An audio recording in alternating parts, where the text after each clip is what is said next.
People have a natural curiosity about us. This natural trait has served us well in our evolutionary development. It has led to our discovery of new technologies, adapted forms of function from observations, and added to our collective of human knowledge about the world we exist in. Our natural ability to imagine what could be has given us many useful things to make being human an extraordinary experience. It is an instinctual behavior for us from birth. We seek out information about the world around us from the time we take our first breath. You often hear how prehistoric humans must have survived because they imagined a tiger was making the noise in the shadows. People are wired to take small pieces of a larger picture and make assumptions about what that whole picture could be. This proclivity towards curiousness is a trait on a spectrum just like all human traits are. In today's world, it can lead to the development of new energy sources, which could lead to the betterment of the species as a whole, but it can also lead to conspiracy theories. Not all conspiracy is false, but the majority are outside the boundaries of realistic expectations of the universe we inhabit. It is easy to fall into conspiratorial thinking when a mind is not trained to be weary of the fantastic. If you believe in things that are not solidly established by science, your ability to imagine outside the realm of realism happens. Things like the supernatural and religion fall into this realm of fancy, often leading to the development of conspiracy theories.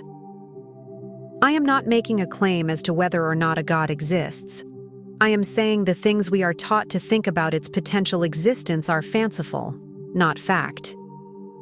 When a person is taught a worldview that expects magical or superior beings to be acting in reality, they look for proof of these things truly existing as magical and fanciful. I myself spent a good portion of my life looking for such things, until I discovered the truths I know today. I am certainly not 100% knowledgeable about what exists or doesn't, but I have eliminated most of the supernatural ideas I was led to believe were true as a child. Telepathy is one such area that I have knowledge of it being true, but have little to no tangible evidence of. Due to its nature, telepathy falls into the realm of potential to be something supernatural. My lifetime of knowing it to be a human ability has made my opinions exclude fanciful explanations and expectations of telepathy, much easier than it would be for those who don't have a first-hand understanding of it. This doesn't mean my assessments are infallible. This only means that my theories in this area of human expression hold enough validity to warrant genuine consideration by the scientific community. I have many skeptic friends who will think my talking on this subject places me in the fanciful side of the spectrum of human understanding about existence. I am just fine with that. I don't expect those who have no experience to know what they are ignorant of. I also have friends and family who are very religious in their worldviews who will see this subject as divinely inspired. I have never had any evidence of this assumption, because everything I have evidence of is a human trait and ability. There has never been any evidence of a supernatural influence to telepathy in my entire life of experiencing it. Everything I have experienced can be traced back to human life. There are also many things that are telepathically related that get misconstrued as supernatural, due to people not having another explanation or verbiage to explain personal experiences they have had. Many of the personal experiences I have had may sound conspiratorial. I fully understand this and expect people from both sides of extremes on the spectrum to take my theories and project their worldviews onto them. I encourage this behavior. I want these discussions to happen so when the dust settles, we can land on the middle ground of the spectrum, leading us all towards more true things known about the world and ourselves in it. I believe the best evidence of the human ability to do telepathy comes from ancient stories. Today, many of them have been used to validate God beliefs through incorporating them into their theologies.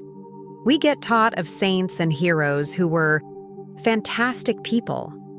Most of the stories we are taught are fantastic in themselves, but for those where we know individuals did exist, there is the potential for them to have been using forms of telepathy. The language of the birds is my favorite mythology that I believe is ancient people's way to attempt explaining telepathy. The language of the birds is associated to divination. In telepathic exchanges, you sense the thoughts and feelings of others as well as the world around you. Consider those prehistoric folks who assumed a tiger lurked in the shadows. People sense their environment, then ascribe definitions to those senses. I believe most prediction is done by crunching numbers, like a stockbroker does to guess the market in the future. We take information and calculate potentials, which is where predictions typically arrive from. In the stories, there was some kind of unspoken language that floated on the air, like the birds, and our ancestors wrote of it. My theory of it being telepathy is not out of the range of likelihood. Further evidence towards this theory comes with the biblical accounts of the loss of the language of the birds, and God separating everyone into different language groups. In my understanding of the story, the noise of clustered human populations ruined the ability to speak the birds' language. I have living experience of how being in heavily populated areas makes my ability to use telepathy more difficult. This is because my senses get overloaded by the hustle and bustle of so many people, their thoughts and feelings. Without close proximity to the individual I am communicating with telepathically, it is difficult to rely upon that sense's ability for me personally, especially in congested populations. I am sure with exposure and practice, I would easily be able to improve my lack in my ability. I just never wanted to do so yet.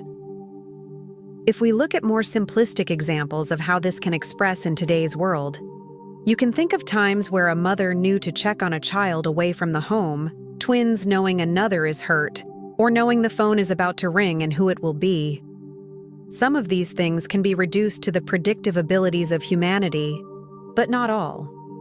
This gives my theory of the language of the birds being an early attempt to explain a human trait and ability where no evidence could tangibly be shown beyond the supposed predictions made and occurring credibility. There are other aspects of prediction that have nothing to do with telepathy too, such as kinesis and taxis, where we use our other senses to guide our movements and thoughts towards the best possible action for our desired goals. These abilities are done in social situations, especially for those who were raised to be aware of the emotional temperatures of an environment for their well-being. Our brains are extraordinary in their ability to predict without much thought, once we understand the basics, as shown in our prediction of our foot to the ground with every step. We don't take all factors into considerations to make our stride. Every time our foot moves, our brains do it almost automatically. These things have to be considered when discussing telepathy, because too often they can be conflated in conceptualization. I hope I have given everyone things to think about until the next discussion about telepathy. I have been thinking about the subject of telepathy my whole life, without much true scientific discussion due to the proclivity of it being dismissed through assumptions of it being an extreme on the spectrum of supernatural or natural, and its dismissal as being godly or magical. This has made my study of it difficult beyond personal experience. I am glad to be able to share my thoughts with all of you here and now, in hopes that further scientific study will happen towards discovering the truth of telepathy. I believe it is an ability all people have to some extent. We have just created a world where it isn't used in ascribed terms like intuition to explain it.